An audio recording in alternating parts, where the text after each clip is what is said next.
Et salut les amis, French Cowboy ici. Alors là on est dans le sud de la France, on est dans l'Hérault et ça c'est la rivière de la Moisson. Et vous voyez ici la rivière le niveau est assez élevé, ça fait plusieurs jours qu'on a de la pluie. Le niveau a baissé depuis ce matin mais on voit quand même que ça coule pas mal. C'est pas loin de déborder du lit à quelques endroits. Et le niveau varie beaucoup en fonction des pluies. Le niveau par rapport à ce matin a baissé. Et on voit aussi que l'eau est assez trouble, alors qu'il y a quelques jours, elle était très claire.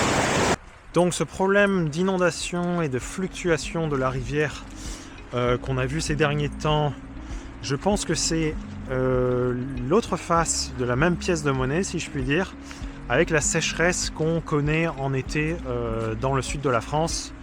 Et qui en fait est symptomatique très clairement d'un manque de matière organique dans les sols. Alors évidemment, il y a plusieurs facteurs et ils sont complexes. Il y a des problèmes dans le sud d'artificialisation des sols avec la construction de routes, de centres commerciaux, de maisons, etc. Il y a aussi le problème des pratiques agricoles avec le labour, les traitements, etc. Mais je pense qu'il y a un aspect dont on parle très peu et qui pourtant peut vraiment changer la donne et je pense qu'il est une solution à ne pas négliger, qui est même élément, qui est vital. C'est le holistic management et notamment avec le pâturage holistique planifié ou la planification holistique du pâturage. Où voilà, on va vraiment utiliser les ruminants, les herbivores comme outil de régénération des sols.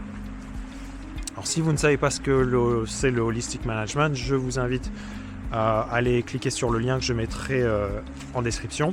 Voilà, je pense que pour pallier à ces problèmes d'inondation, sécheresse au niveau du territoire, il faut mettre un plan communal, intercommunal, voire même régional de pâturage holistique, planifié, en utilisant les ruminants, que ça peut être des brebis, des chèvres, ça peut être des vaches, et d'utiliser ces animaux en troupeaux serrés, en conduite planifiée, pour justement remettre de la fertilité dans les sols, reconstruire la matière organique, pour pouvoir, séquestrer du carbone, mais surtout aussi capter de l'eau. Parce qu'on sait que la matière organique, elle peut absorber jusqu'à 20 fois son poids en eau, et que, grosso modo, un hectare, chaque pourcentage de matière organique qu'on va lui apporter peut stocker jusqu'à 100 000 litres par hectare. Donc ce sont des sommes qui elles peuvent vite être astronomiques. Donc au lieu d'aller dans des projets qui peuvent être très coûteux, de créer des zones humides, de créer des bassins de rétention, de faire du keyline à certains endroits ici dans la colline, c'est pas possible puisqu'on est directement sur du caillou et puis c'est des milieux qui sont très fermés. Je pense que la solution est de revenir à ce que faisaient nos ancêtres, c'est-à-dire pâturer ces zones-là, qui sont aujourd'hui très fermées, très obscures et peu fertiles. Et du coup les réouvrir avec des animaux qui vont brouter tous ces arbustes, qui vont recréer des prairies et recréer des sols vivants, qui vont permettre de faire tampon à tous ces aléas climatiques et qui vont aussi, cerise sur le gâteau, qui vont créer de l'emploi, qui vont permettre une production vivrière de produits et de coproduits comme la viande et des fibres, qui vont créer de la richesse sur le territoire et qui vont permettre à une certaine souveraineté alimentaire finalement du territoire. Donc je pense que c'est tout gagnant.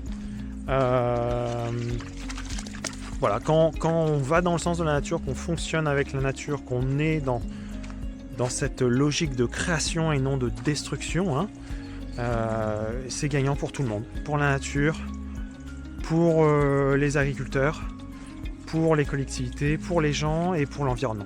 Je suis éducateur en Holistic Management, certifié par le Savory Institute, qui est un institut mondial de lutte contre la désertification et qui utilise le bétail pour justement régénérer les prairies, les terres.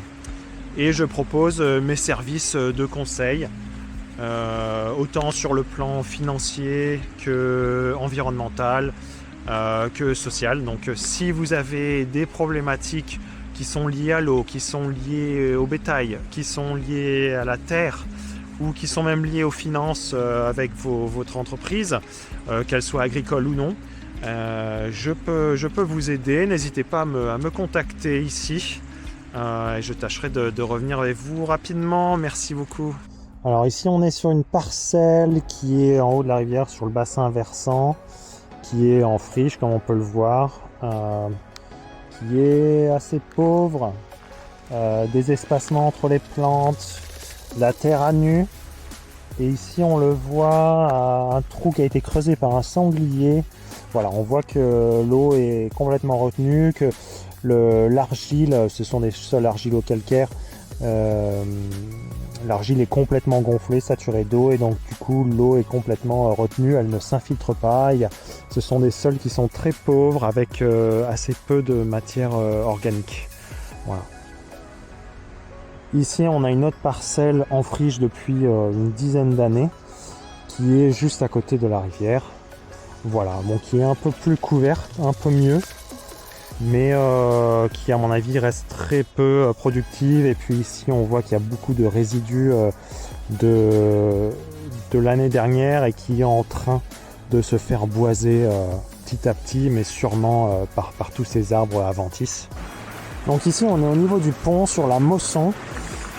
Il faut savoir que ce matin quand je suis venu, l'eau était plus couleur café et l'eau arrivait, atteignait le niveau du pont. Voilà, donc le niveau en quelques heures a quand même bien baissé malgré qu'il y ait beaucoup d'eau, beaucoup de débit. Habituellement l'eau est claire et on voit les rochers qui sont au fond. Ici on voit que les berges sont bien érodées suite aux dernières crues. Donc là on est sur une autre parcelle de l'autre côté de la rivière, mais même chose, hein. De l'espacement entre les plantes, peu de diversité de plantes, quelques herbes ci et là, un sol assez pauvre, vraiment peu de matière organique, donc ça va pas capter énormément d'eau et on va aller dans la garrigue voir comment c'est. Donc là je suis dans la garrigue sur un petit chemin. On voit autour de moi que c'est très fermé comme milieu, beaucoup d'arbustes, beaucoup d'arbres, et puis en dessous, voilà, si je tourne en dessous de tous ces arbustes, je vais trouver un autre point de vue. Donc là on est dans la garrigue, sur le bassin versant, hein, qui donne sur la rivière, et on voit que c'est beaucoup de buissons.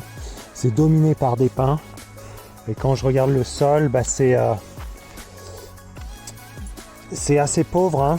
Donc il y a un peu de litière, principalement du pin, quelques touffes d'herbe, et après quand je gratte, il n'y a pas énormément de matière organique. On retrouve ces argiles, et surtout on est directement sur le caillou. Voilà, là on le voit, hein, sur ce chemin qui remonte la colline, on est directement sur la roche, hein. Il n'y a pas de, il y a très peu de terre, hein. Donc ici on a un bel aperçu des terres, donc avec en bas des plaines qui sont principalement en friche, et avec derrière des collines, principalement des pins, et on voit que c'est très boisé. Ça a besoin d'être ouvert, et ces terres là sont sûrement un mélange de public et de privé, mais il n'y a pas d'exploitation agricole dans le coin. Et donc du coup je pense qu'ici ce qui serait le plus adapté, c'est que la commune soit en charge de ce projet et mette en place des bergers qui viennent pâturer très densément selon un plan de pâturage holistique, et viennent pâturer, viennent ouvrir ces zones là. Après les arbres effectivement qui sont en trop, il faudra les couper, mais pour entretenir par la suite et continuer à stocker du carbone et créer des sols vivants, et il faudra des troupeaux qui soient gérés par des bergers sur toutes ces zones-là qui sont finalement autour de la rivière et autour de la commune.